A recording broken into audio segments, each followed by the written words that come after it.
Good morning. Good morning. Thanks for being on time. Appreciate you all joining this morning. Would encourage you to please turn on your cameras so we can all be in the room together. The question this morning, well, it's not really a question. Tell us about your best moment this summer. Feel free to come off of mute if you'd like to, or you can put it in the chat. My two older girls forgot to ride their bikes since moving over here. They're now back on new bikes and riding with confidence. That's awesome. Thanks, Red Dip. 4,500 plus mile road trip to the Dakotas, Wyoming, Montana, 7 state. Oh, you're going soon, Christy. Love to see pictures from your trip.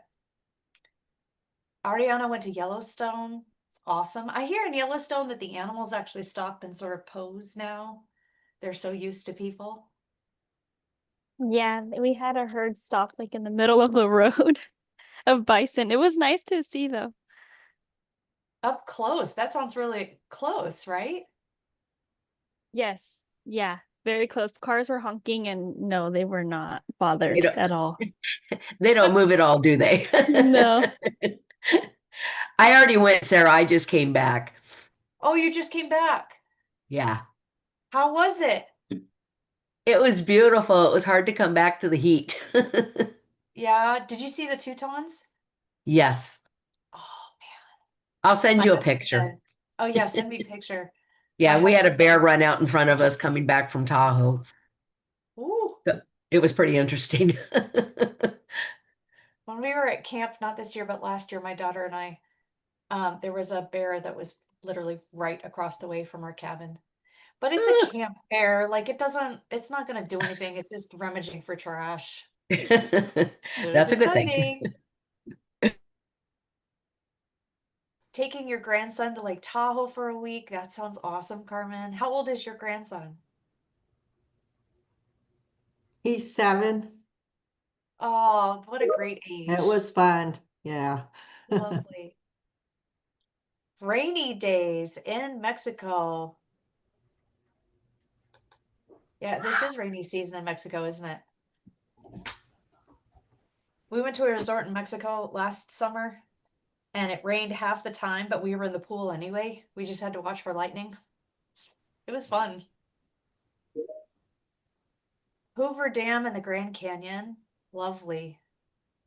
There's a famous story in my family that my dad loved to tell that we were moving cross country and my dad was, going to do something special and my older brother and I, he's 5 years older than I am.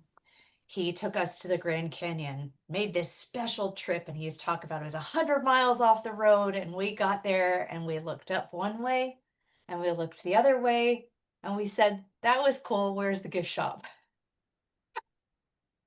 He loved telling that story. Naomi, you got your master's degree. Awesome. Congratulations. Exploring Chicago, great city. That city is so cool. Their public transportation is amazing. And they've got that. I don't know if you visited the art museum that's right on the water. I was in Chicago when they opened up a new wing of that museum and it was a big festival. It was really cool.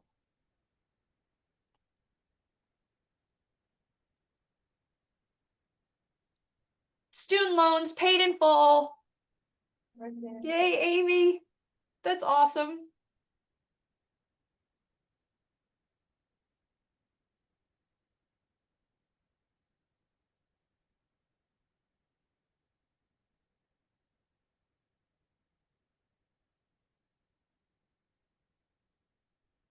Natalie joining the MCH team is her best moment this summer. That's awesome. Welcome. Natalie is actually, that's my next thing on the list. Natalie Waslin. Waslin? Am I saying that correct, Natalie?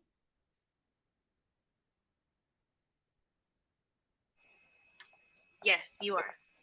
Great. Welcome. She is a brand new case management assistant with MCH joining our department. We're so happy you've joined us. Welcome to the team. Thank you very much. I'm very excited for this next adventure. Excellent. Clarissa went to Cancun, Los Cabos, La Paz, and Puerto Rico. Oh my goodness. That's a lovely collection of cities. My commute to work every day. That's your best moment? Because it's air conditioned? I think maybe, Peggy, we need to hear more about why your commute is your best moment. Because there is no commute. Sarah right. I just clued in. I walk from I my just kitchen clued into in. my office. The walk down the hallway. I did not get that. I was under the weather yesterday and I'm still kind of coming out of it, so my brain's not clicking 100%. That's awesome. I thought of it because when I drive into Madera, this is my home office, but when I drive into Madera, my commute actually is wonderful because I go straight up the 41 and then across the 15. And it's just the right amount of time. And coming home, I'm looking at the mountains. It actually is a lovely commute. I like this commute too, the down the hallway one. Watching my daughter transition to her new soccer team at Fresno Pacific University, right? FPU? Yeah. Awesome. Did she get a scholarship?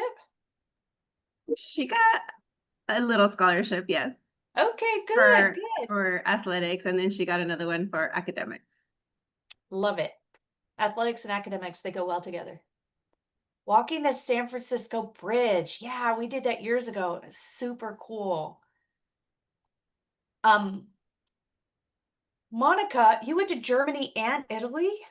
How cool. How long was your trip? It was for 2 weeks. Good morning. Lovely. Yeah. Sounds awesome. All right, friends. Let's get into our agenda.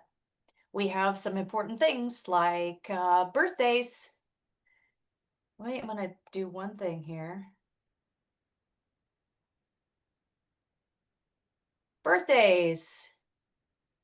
On the 24th of August, Matthew Aguilar, happy birthday.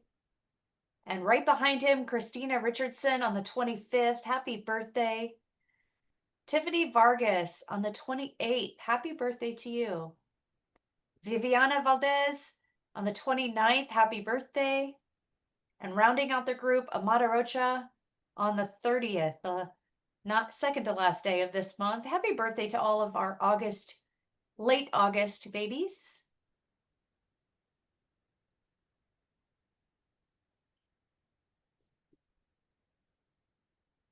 We also want to welcome back Richard Kaz.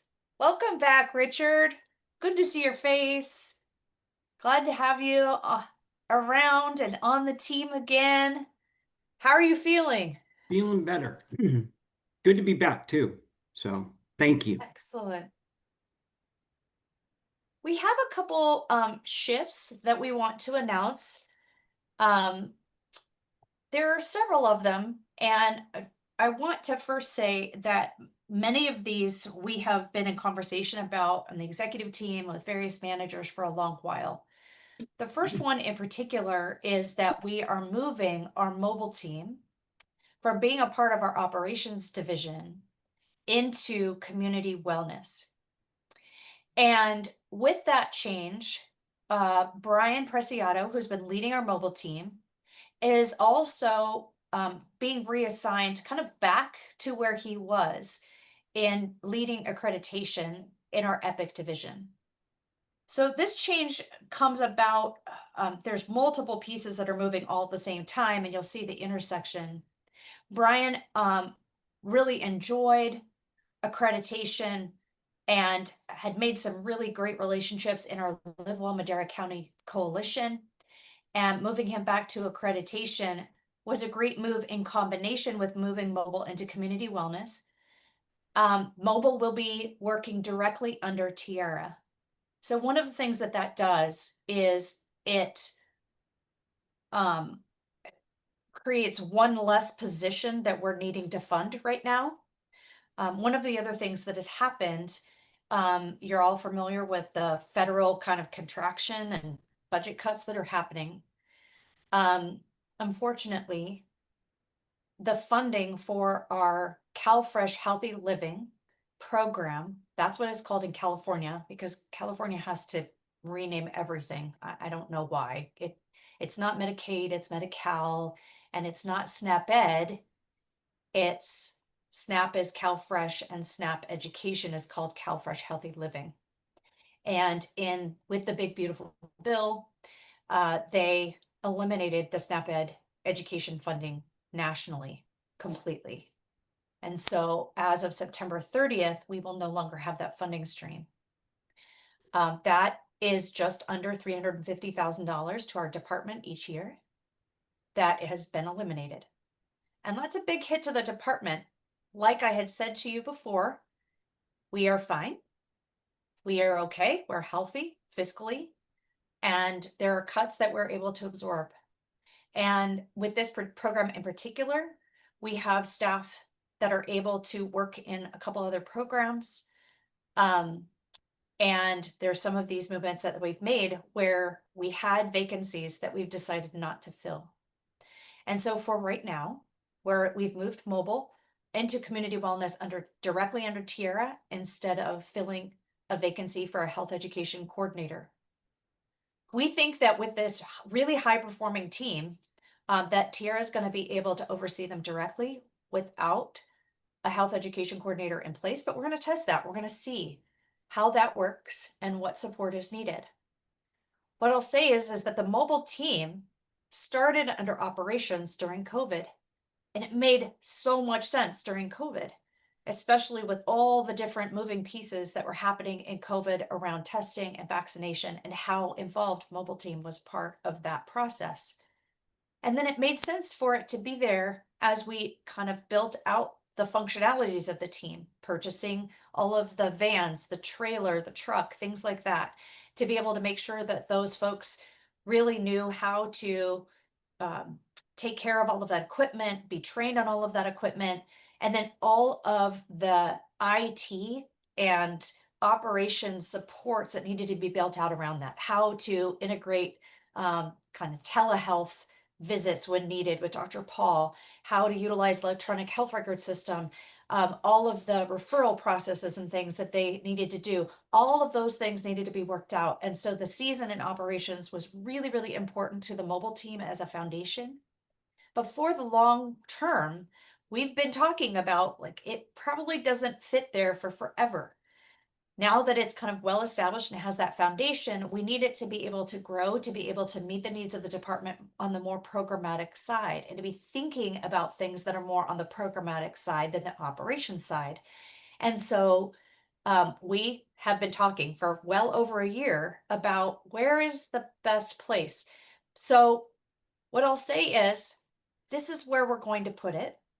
And we're going to see how it works and how it organically flourishes in community wellness with all of the partnerships that come from community wellness programs, and also kind of the lens and thought process that community wellness has, the integrations with other programs and systems, because that's how community wellness functions on a regular basis. And we'd like mobile to be functioning like that all the time. And they've done a great job in partnering with other organizations for the One Stop for Health events. Used to be one stop shop events. Now it's One Stop for Health. But we think that there's more. There's more that we can do with mobile, and we're excited about what that might look like. And so Brian has stepped into accreditation under Epic. And then there's one other transition that I want to describe that's actually a transition that will be fully effective on October 1st, but we're giving time for both of these ladies to be able to kind of learn what's going on from either side. Maricela Turkelson, who has been overseeing our communications team, as well as our Live Well Madera County Coalition. She's been coordinating that, is going to move into oral health and community wellness. And Ariana Amazola was doing oral health, is going to be moving to oversee our public relations communications team. And so that you can talk to either one of those people, but actually for our communications, we really would like you to utilize the portals that we have provided for communications requests. You can always email our communications team, and if someone would put that email in the chat. And I believe that we're working on a link in SharePoint to be able to put in requests for public relations and communications as well. Any other updates that I missed, team, that people would like to describe? Tira, I see that you're on. Do you want to also talk about how CalFresh Healthy Living staff have been reassigned as a result of the grant, in addition to the shift that I just talked about? Yes, I can. So, good morning, everybody. So, as Sarah kind of mentioned, our CalFresh Healthy Living program will be sunsetting at the end of September. So, starting October 1st, Nellie, she has been, a portion of her time has been within the CalFresh grant, and then another portion of it has been in the DOJ tobacco grant that we have in partnership with the Sheriff's Department. So she will be working fully in that grant. So she'll be completely transitioning October 1st to facilitate the DOJ tobacco work that we do in the retail with the Sheriff's Department. And then Evelyn Ramirez, she will also be moving from the CalFresh program, and she'll be going into work into our Catalyst CR community resiliency work. And so that will be the other staffing changes that will come with CalFresh, and we plan to put out different updates and announcements of some of the projects that are sunsetting as well. But those are just the updates for the staffing. Thank you, Tira. Amalia, can you provide us with a few construction updates?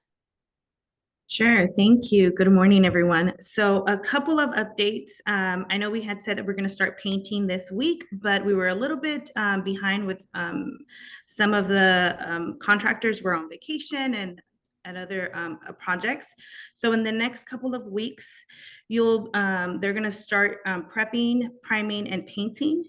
They're going to be installing a T-bar, and they're going to be working on a mini split that would either go in Sarah's office or in the conference room upstairs. And then in the first floor, they're going to start doing some rough electrical and maintenance. And then they're going to start doing sheetrock and taping. So they're moving along. You'll see them in and out. It's a great team, and they're accommodating everything, all the little hiccups that we're finding as we're going through this project. And another reminder is that we need to move the lockers that are on the second floor. So if you do have items, we would like for you to schedule time to come in before Friday to empty out your lockers, because they're going to be painting that wall, and we need to clear that space out early next week. And then one of the newer things, as you all know, we're updating progress on construction on SharePoint, but we're also going to start adding pictures. So Sarah does a great job with sharing that real life time, like seeing the images. And so we're going to be capturing photos throughout the week so that you feel like you're here with us looking at the construction. So check out SharePoint.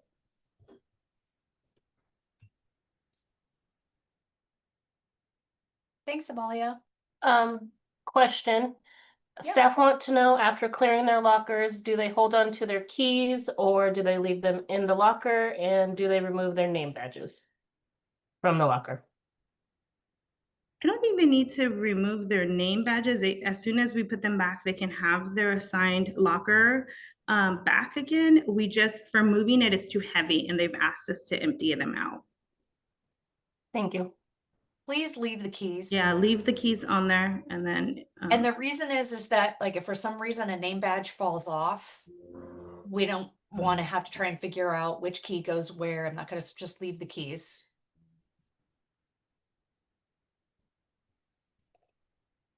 And yes, you can go today or tomorrow to empty out your lockers after 3. You can also go during lunchtime. There was a lunchtime window as well. Yes. In the email that Brenda provided. And we'll go ahead and copy that detail into the chat so you have it Yes. again. But it was sent by Brenda in email yesterday. Any other questions about construction? How are we looking on timeline, Amalia? So we, with the additional add-ons of like, the wiring that wasn't part of that, some of the power lines and a conference room, yes, but then in the middle, we are a little bit behind, so that just delays us a couple of weeks. But then again, like I mentioned earlier, there was a lot of the construction or contracts that were on vacation on break, and so that delayed us a little bit longer. And then in terms of teleworking, the request has been until the end of September. So yeah, so that was the latest of yesterday. But they said they would be communicating with us every Wednesday to see if that can be accommodated or changed in any way. So one of the things that this September date is partly due to us, because one of the things that we have added to the scope is some power on the floor in the second level, both in the Emerald City Conference Room and in the center area. That big center area that we have on the second floor, we are going to be adding power to the floor, which will accommodate our being able to rearrange the furniture. So we're trying to create a little bit less of a cafeteria kind of feel to that space. And so it's going to take us a little bit longer to sort that out. So that it feels, I don't know. I mean, less cafeteria is the best descriptor I can. We're going to be looking at kind of spoken wheel ways of arranging the desks, those touch stations, so that it breaks up the space a little bit and makes it a little bit more interesting and probably easier to kind of focus and pay attention. You'll have a space that's a little bit, just feels different. And so that change has shifted the time frame a little bit, also because we're going to have core come in and rearrange that furniture, whereas before that space was untouched. So we appreciate your patience. It'll be worth it. And now we have Culture Club announcements. Who's up for Culture Club? Good morning, everyone. So for Culture Club announcements, we're still waiting for August approvals. We might hear those this week, and we'll let you know. But as of right now, we will be doing our scavenger hunt, which has been our annual thing. So for this year, so please take a look out for that, which will probably be for next week. Also for Employee of the Month nominations, please don't forget that you can do them on the drive. And we started planning for our holiday party for the end of the year. So we've met and we got things going for that. And then we're also going to be starting to recruit because we are missing people for certain departments, for programs. I mean, so if you're interested and you wanting to join, you can let your manager know. We're a pretty cool bunch. We like potlucks, so when we have meetings, we like to eat. So if you love food, you want to be in Culture Club. Like Lily says, free food has no calories. So just a reminder. And those are the Culture Club. Thanks, Clarissa and Culture Club. Appreciate you guys. And now I am going to pass it to Gracie. The rest of our time today is going to be dedicated to quality improvement projects. Our original plan was to do breakout groups. I've been kind of multitasking with Gracie on the side. For some reason, this meeting is not allowing us to do breakout groups. Thank you, Zoom. We used to be able to do it all the time. For some reason, not working. So I'm going to figure out that. But in the meantime, Gracie has quickly pivoted and we're going to brainstorm this together as a large group. Take it away, Gracie. Good morning, everyone. Thanks for bearing with us. You may have noticed we added the worksheet to the calendar invite for the Zoom meeting. So Quality improvement. We've had a discussion about this in May. And of course, it makes sense to just keep saturating this topic because it's not only an accreditation requirement, but it helps us make sure that our programs and our services are continuously improving. So I'm sharing the worksheet that's added to the calendar invite right here on the screen.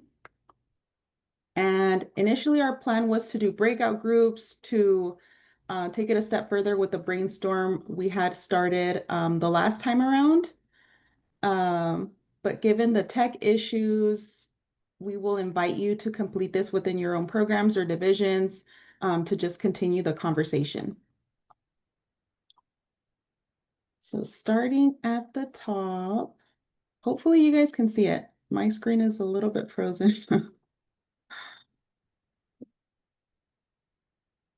Okay, so how do we identify a quality improvement project that is viable? That is going to help us improve and align with our mission to continue delivering services in our community in the most effective way. The first step, start by looking at where things could work better in your program or in your division. A couple of reflection questions included here. So asking yourself or discussing with a colleague, is there a process or a service that feels slow or it's frustrating or has been inconsistently applied? Are you maybe hearing staff or community partners or clients bring up the same issues or give similar feedback over and over again? Are there strategic plan goals or community health improvement plan goals or any other objectives within your program scope that you're not continuing to meet? Or maybe there are steps in your work that you notice are causing delays or simply aren't adding value to your day-to-day work. We've included some examples in blue font. Sorry, my text going crazy. So in one case, our onboarding process for our new interns was taking too long, and this was causing important resources to sometimes be missed. So we had noticed this from interns reporting confusion during their first week, and supervisors also commenting that this was delaying their productivity, their ability to get to work into their assignment. And this is a goal that is related to our strategic plan, as well as accreditation requirements, aligning with our efforts to strengthen workforce development, and this includes an efficient onboarding process. So a couple bottlenecks could be noticed through having multiple staff members sending separate onboarding emails, and this caused a lot of overlap or conflicting information. So step 2, viable quality improvement projects do need some kind of data to be able to measure change and the impact and be able to track progress throughout the project. So think about whether there's data that already exists that's showing that this is a problem. So maybe there's metrics or dashboards or surveys that have been collected that are showing this. And if there isn't a formal source of data, are there informal observations or real life examples? Like your own insights as a public health professional, that is valid qualitative data as well. Or maybe comments that you've heard from your colleagues or discussions that you've had within your teams. Those are all valid forms of qualitative data that you can allude to that may have happened in a meeting or some sort of informal event or collaboration situation. You can also consider whether the data is easy to access or whether it would require your team to set up a way to collect it. So back to the example for intern onboarding, was there data to show the size or scope of the problem? Maybe there were records that showed how long the onboarding process was taking before interns were able to get all the required access to begin their assignment. And this could have been seen or observed. Maybe supervisors were reporting how much time was lost for productivity because of the delayed access for interns to get to our systems. And the third step, if the data is not available yet, think about how you can be collecting it. So asking what would be the best way to measure success? And if we don't have that measure yet, is there another way that we can track it? Maybe with a tally sheet or a log or a quick survey. And how often should this data be collected in order to show progress? Daily, weekly, monthly, quarterly. So for example, for onboarding, we can measure onboarding interns, we can measure the number of days from the day the intern starts to be able to fully access our systems and our resources to begin their assignment. And this date could potentially be tracked from start date to completion dates through reports that can be completed from different teams within the department. And the frequency for how this data could be collected, in this case, maybe quarterly or for every new intern cohort or new intern that we have that's onboarding.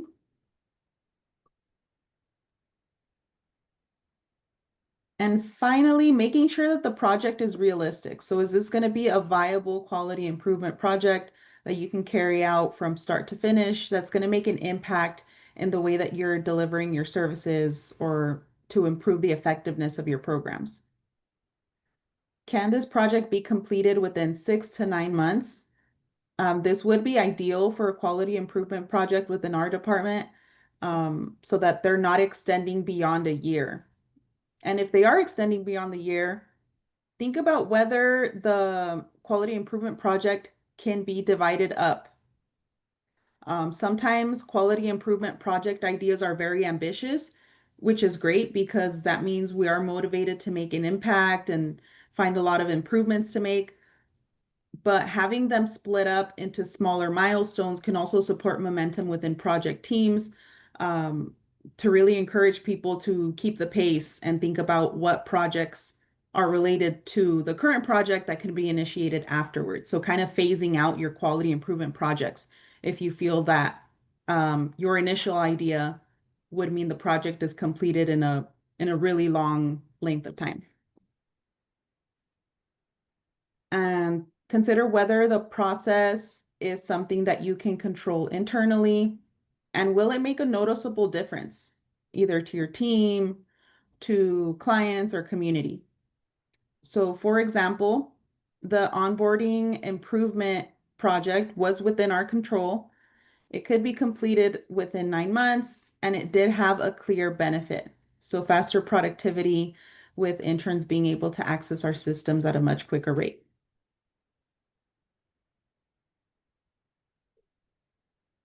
And to sum it all up, after going through the different reflection questions added here, this last section summarizes the idea and why it's viable. It doesn't need all of the details. This is just a brainstorming exercise. Just enough details to explain what the project is, how would it be measured, and why it's realistic. So for example, to sum up our idea for intern onboarding, reducing intern onboarding time from an average of 2 to 3 weeks to under 1 week by creating a centralized onboarding checklist and packet. And it's viable because there is data that exists to track progress. This process is under our control, and the impact of it would mean faster onboarding and therefore stronger productivity and more effective ways to reach our program goals.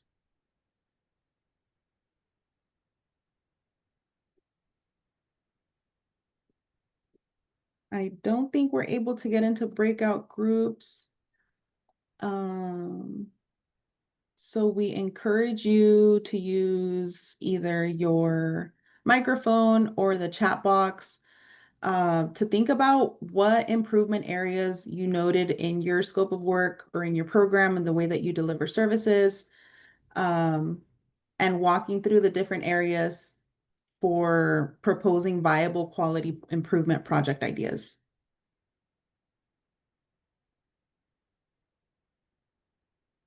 This resource, since you have in your calendar invites already, you can use it within your own project teams or divisions to think about what quality improvement projects can be proposed.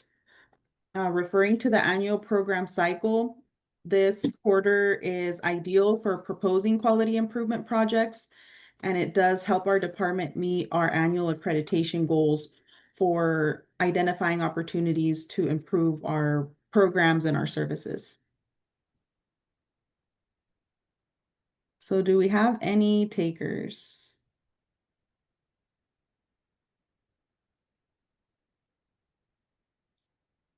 We're offering a free Gene Day to everybody proposing a QI project idea right now. Graciela, this is Sylvia. I'm wondering if it would make a difference if we talked about the training that we had in the department. It was so rich. And, we had 2 days, in person with our trainer.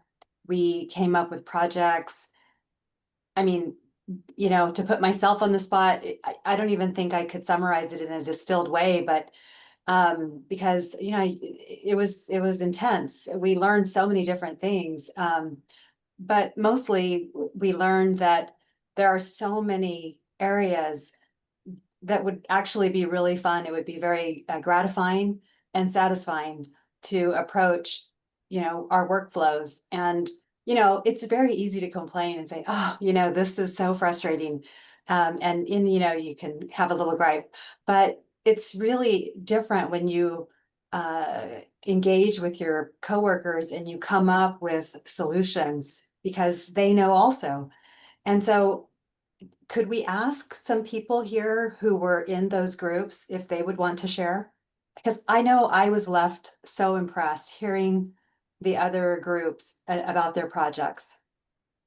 And ours was a little esoteric, so I don't really want to go into it, but if somebody from our group, maybe they would like to share about, I don't know if Lori's here, Lori Gardner. Thank you. Thanks, Sylvia, for highlighting the training that was received before.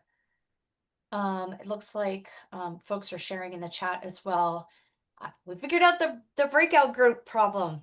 I was not the host of the meeting. For some reason, it had gotten assigned somewhere else. And so now I'm able to put people into breakout groups. I'm just gonna do that. In the chat, do we have the link to this worksheet? It's added to our Zoom calendar invites. Okay, so can people check and make sure you're able to see that? Hey, Sarah, I apologize. I just got to my meeting in Fresno, so I will be logging off right before the breakout room, so I do apologize for that. No problem. I'm about to launch you into breakout groups. Can people confirm whether or not they are able to access this worksheet? It was attached to the meeting invite.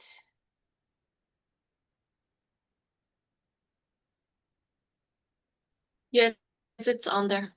Great. Open that up and I'm going to send you to breakout rooms now. Have a great conversation, brainstorming potential quality improvement projects that come to mind for your division and the department as a whole.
If you haven't joined a breakout group, please do so.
Jeremy, if you can hear me, go ahead and join a breakout group, please.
What?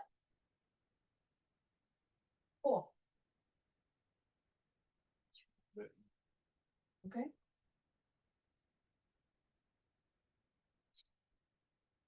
I'm juggling my own staff meeting within a regular group, so I'm getting ready to go on that. What a fun day.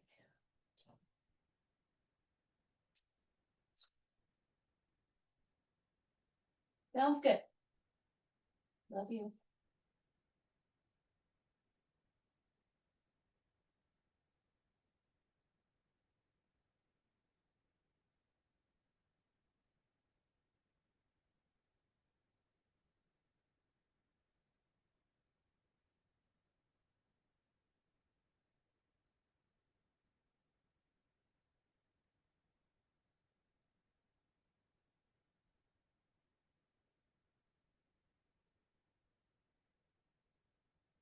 Hi, Kenya. I wasn't sure we were supposed to just log off at 9 or come back. I was gonna give people a couple more minutes and then pull them back. Oh, okay. Our team wasn't so sure. Okay, no problem.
welcome back.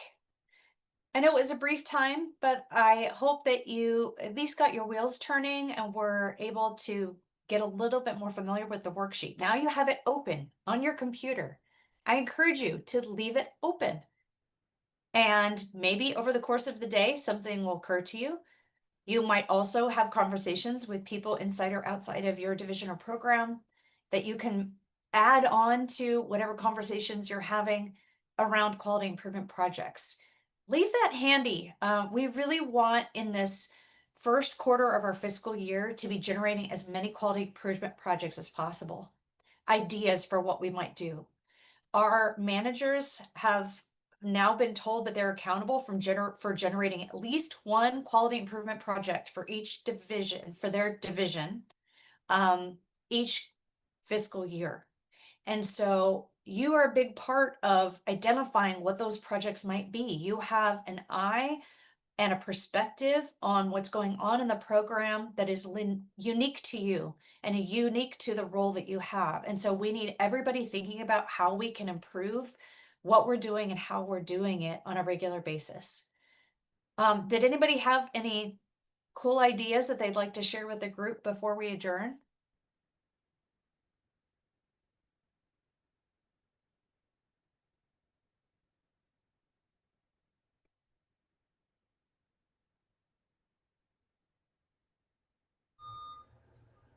Hi, Sarah.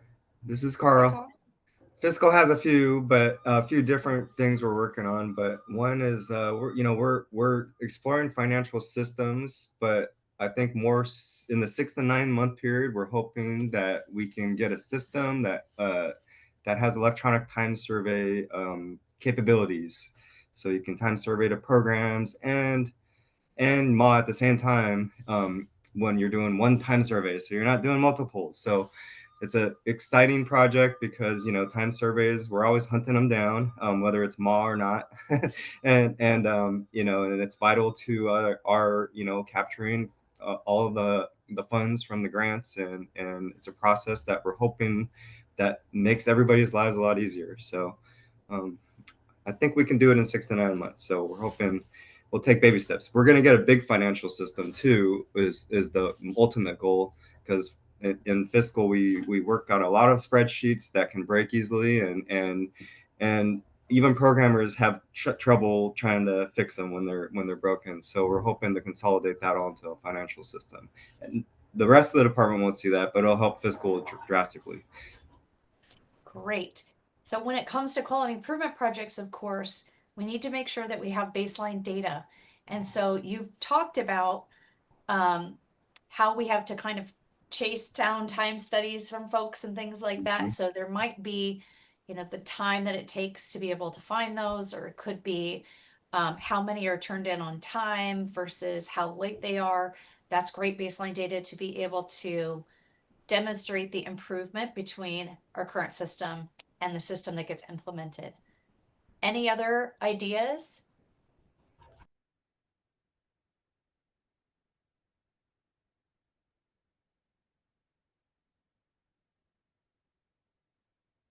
Okay, any other announcements in general before we adjourn? And I recognize people might have other things they need to be getting to.